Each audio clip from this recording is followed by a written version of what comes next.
connecting our communities. Please welcome Mario Munoz. Thank you. All right. Hi, everyone, cats and non-cats alike. I'm super happy to be here at North Bay to talk about bridges. Well, kind of. So I was born in a place called Choluteca, Honduras. Honduras is one of 5 countries located between Mexico and Colombia in South America. I moved to the US when I was right before I turned 7. So sometimes other kids would ask where Honduras was located, to which I would answer, well, it's in Central America. That didn't often clear things up. I remember distinctly someone asking if that was somewhere near Nebraska. No, it was a little bit further south. It shares a border with Guatemala, El Salvador, Nicaragua, right around there. And that brings me back to Choluteca, where I was born. That's in the southern part of the country, there in that little star. Now, in order to quickly explain what it was like where I was born, I learned to use another name for the region for those that are maybe more America-centric, geographically inclined. I use the term Cholutexas. That gives you an idea of what it's like. Just like Texas, Choluteca is the southernmost state in Honduras. Now, confusingly enough, the city where I was born is also called Choluteca. That is the capital of Choluteca. You get the idea. Also, like Texas, it's very hot, so this is cool weather for me. It gets very dry, very hot, the hottest region in Honduras. And lastly, in Honduras, I lived in a hacienda, which is kind of like a ranch, kind of like this. Lots of cattle, horses, chickens, all that kind of stuff. And usually where you have cattle, you tend to have cowboys. Now, here's a picture of me pretending to be a cowboy when I was about 5 years old. So cosplaying already. But wait a minute, I thought this talk was about bridges. It feels like a trap to get you all to learn about some Honduran geography. Okay, I'll move on. So, like I referenced before, my family lived in a hacienda. It was passed down from my grandfather to my mom. We moved to the States. It kind of went into disrepair. My parents retired, went back to Honduras. Here's what it looked like about 25 years ago when it was in disrepair, just kind of from the entrance there. Here's what it looks like today during the rainy season. It's a little bit more green.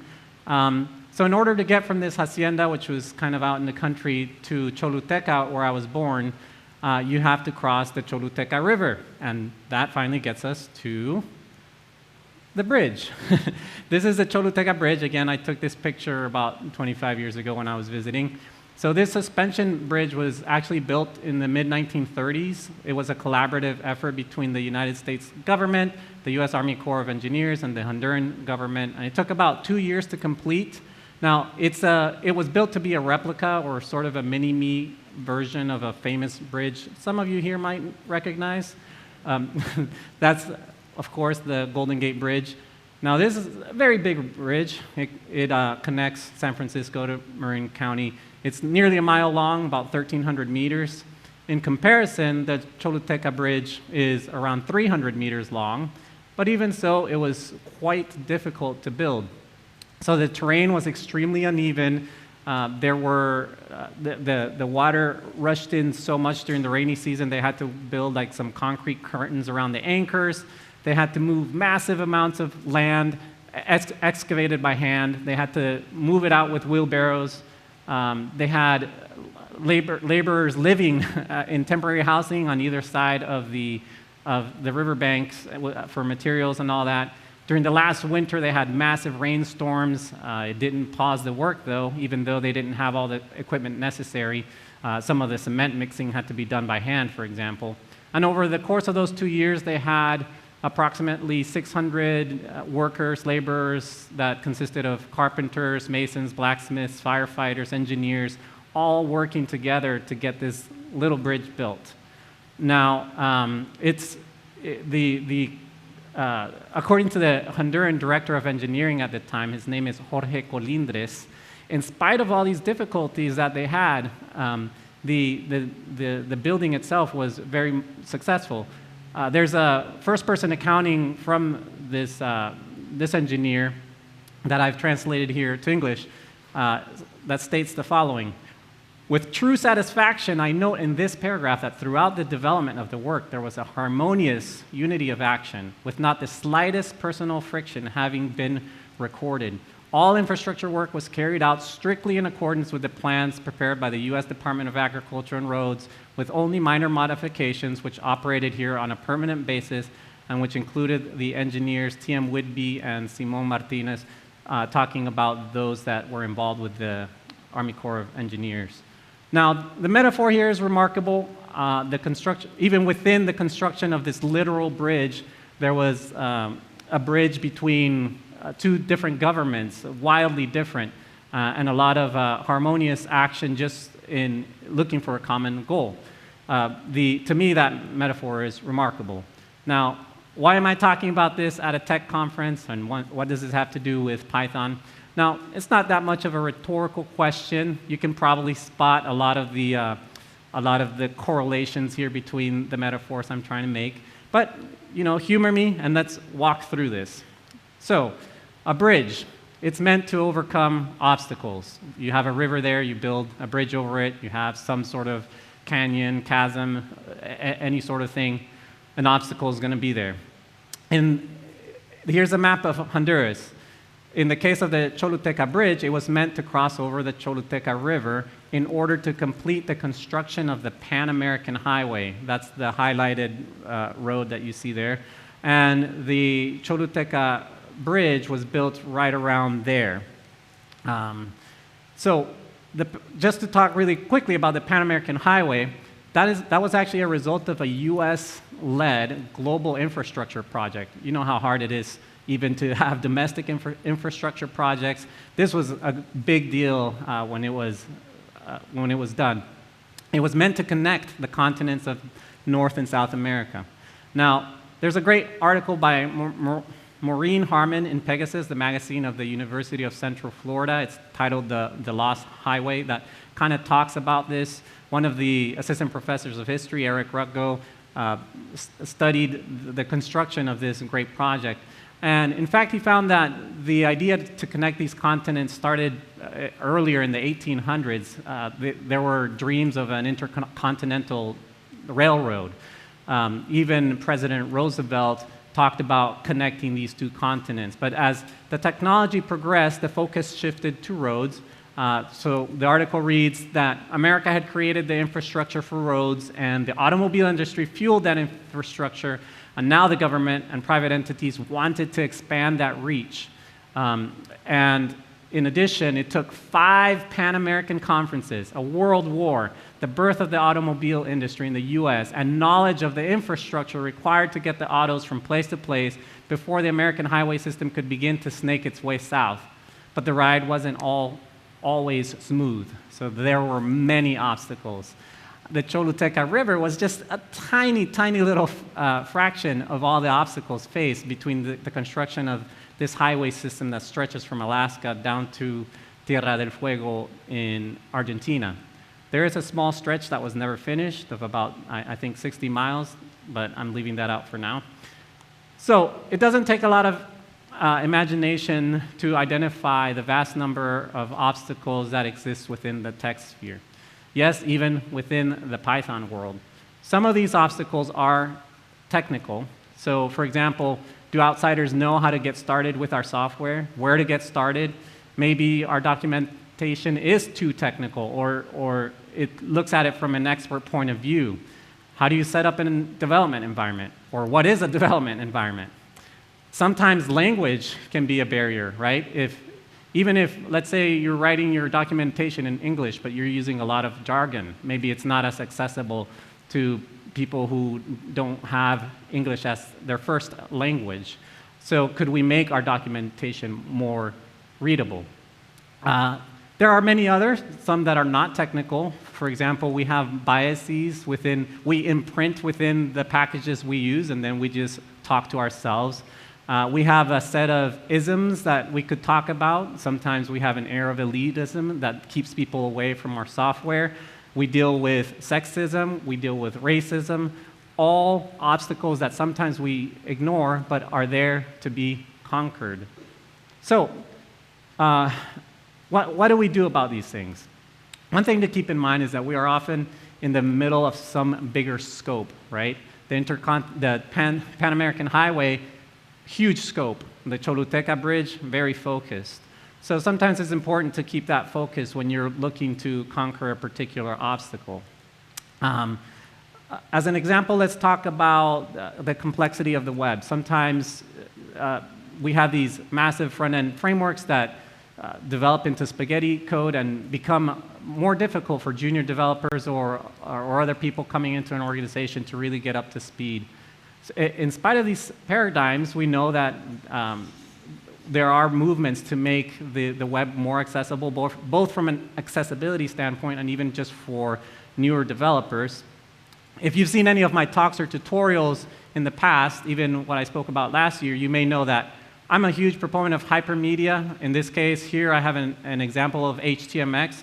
It is a framework, if you can call it that, but it's also a bridge. Yes, it makes building websites a little easier.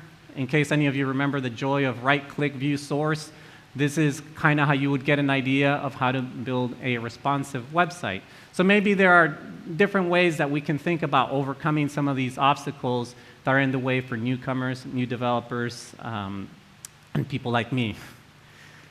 Solving for technical obstacles may take some ingenuity and some extra effort, but it can create these kinds of spaces for newer individuals. But solving non-technical hurdles is even more difficult. We may not be able to eradicate or eliminate things like sexism or racism outright, but we can make concerted efforts to bridge those gaps with our collective efforts. Within the Python ecosystem, we're very fortunate to have organizations such as the ones you see here, the PyLadies, Django Girls, Transcode, more recently, Black Python Devs. These are very specific organizations set up to overcome some very difficult obstacles. And maybe they're only attacking one bridge at a time, but at least we're not sitting around ignoring these things that have been around for far too long. Okay, so we've talked about how bridges are meant to overcome obstacles. So let's take a look at what that enables. So, and I don't know what happened to my thing there. Connections. A bridge represents connections. It enables you know what, my code is going to be kind of weird here, but these connections that we build through these bridges bring communities together. And as Chris referenced before, my introduction to the Python community was actually at PyCon US 2022, pretty much when I saw that tweet he was talking about. I just went not knowing anyone. I saw Lauren from the PSF asked for help. I went to help, and then I got to meet a whole bunch of really cool people, yes, Chris included, Deborah and Lauren there. For the remainder of the conference, I met Georgie, Chuck, we have Anthony and Jay there, Peter, the people from 6 Feet Up. There's Samuel Colvin, I met Marietta, I met Devin Lauren. I love these slides. I've shown these slides at different presentations, but they mean a lot to me in terms of the connections I made. In 2023, I met Paolo from Italy. There's Ned. I hung out with Brian and Sebastian from FastAPI. There's a set of Michaels there and a Chris. These connections have been incredible to me. Someone who was able to cross over a bridge and meet people that I never would have met before. So when I started coding on my own, kind of learning Python, I was kind of isolated. I liked the language, but everything was a little abstract. If I installed some package, it was just a bunch of code that I didn't know what to do with it. Can I mess with it? What does it do? Everything to me was kind of abstract. And when I started meeting people within the Python community, making those connections, all of a sudden the code became more of a reality. I understood now that I could interact with it. It was a living, breathing thing, and that brought a new perspective to how I actually approach my code and the way I interact with it. Which then this leads to the last metaphor I'll hit on. So bridges overcome obstacles. They help us make connections. And they can also represent transitions. So again, when I first started in the Python community, I was kind of there as a consumer of the code. But now, as I made these connections, I now saw myself as a contributor, as part of a larger community. And that was a transition I had to make. Now, by all means, my experience growing up in the United States from another culture from an early age has actually been much easier than it has been for a lot of others. That's thanks in part to a very supportive family, a combination of good fortune, good friends. When I was 5 years old, I had no clue what I'd be when I would grow up. Maybe I thought I'd be a cowboy. There were many transitions, things I didn't understand, like moving to a new country, trying to get assimilated.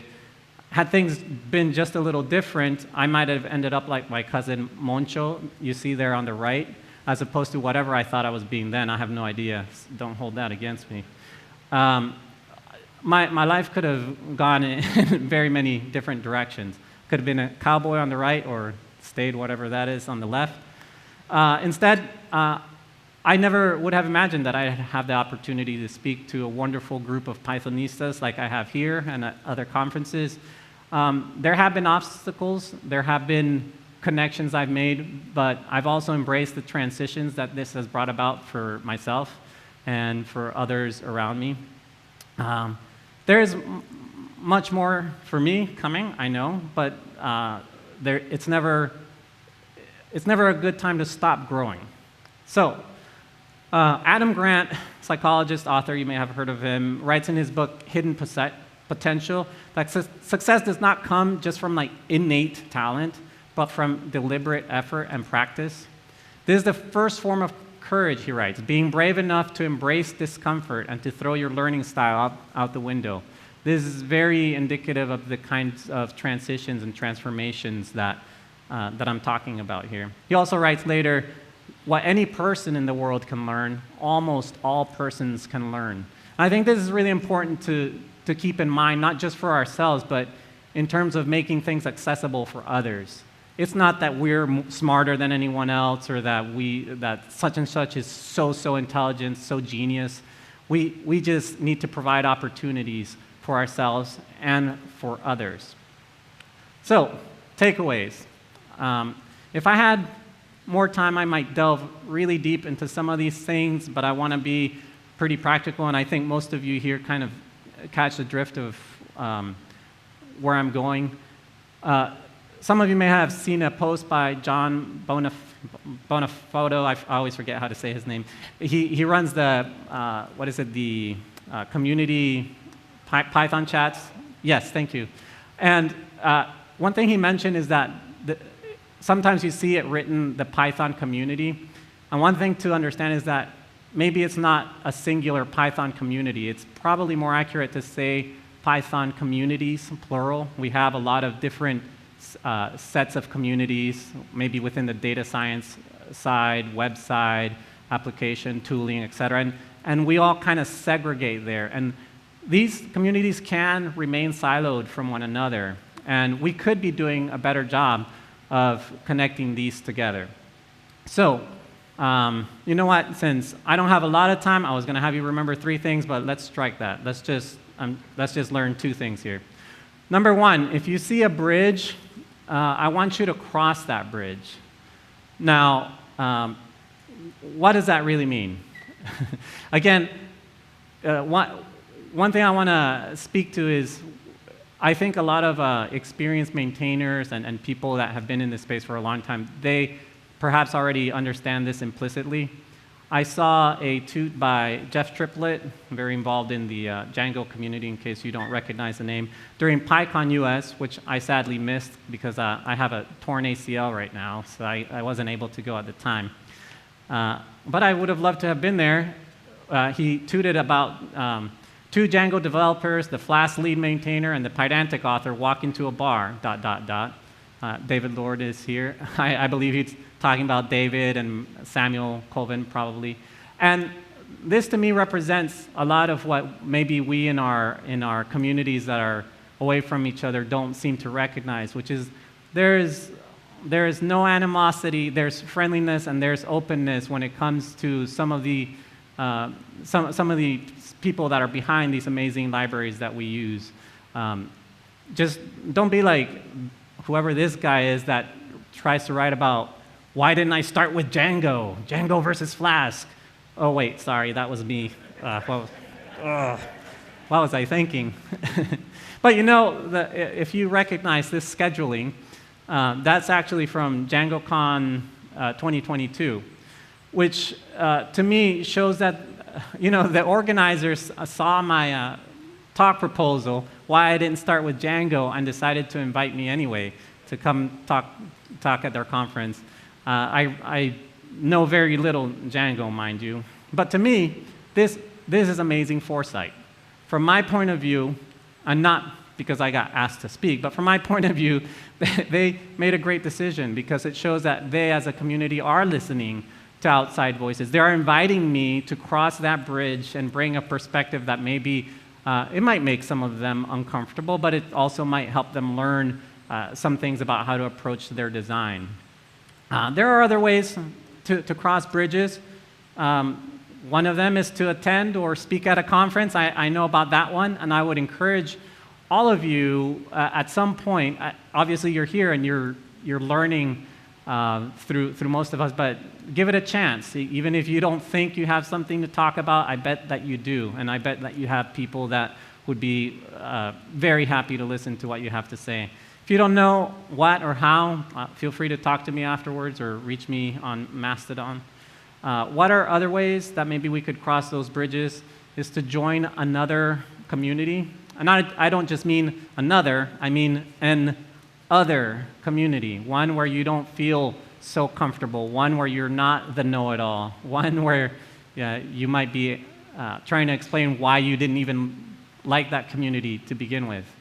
I have to admit that when we saw those previous things, those isms that we talked about before, bias, elitism, sexism, racism, I've been guilty of being on the wrong side of those in my past. And it is not a good place to stay. If I hadn't been willing to cross some of those bridges, I might not have been able to be where I am today. So put it upon yourself to get into an other community, whatever that means to you, both in the technical space or in the social space. And I guarantee you that it will be rewarding in the long run. All right, number 2, cross or build bridges. This is a lot harder than crossing a bridge. I crossed the Choluteca Bridge plenty of times when I was a kid, but I don't know if I would have had the wherewithal to just really be one of those 600 people that was working on it. How do we do that? Well, I've already given some great examples that I referenced earlier. If you don't know where to start, you could seek out some advice from some of the people involved in these organizations. They're doing some hard work trying to cross some very difficult bridges. I recently was also able to join a pretty great program called the Djangonaut Space. I was accepted, and I'm going through this program, maybe so I can learn how to use Django finally. And this is a great program because it's designed to reach out to people who may not know where to start, who may not have the opportunities present. I am fortunate, and I have some of those opportunities, but they're also reaching a lot of people from around the world. They have mentors and community members that are helping us along the way. And there are other few things maybe to do in the technical sphere.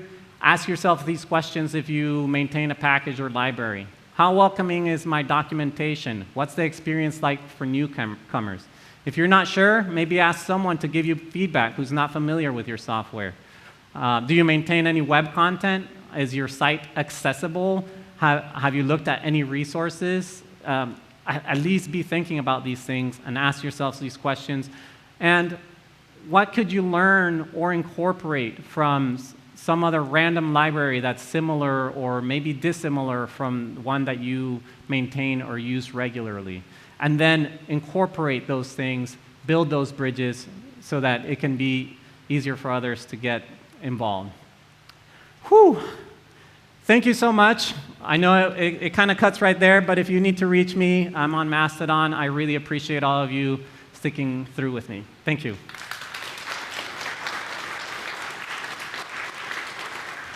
Thanks, Mario.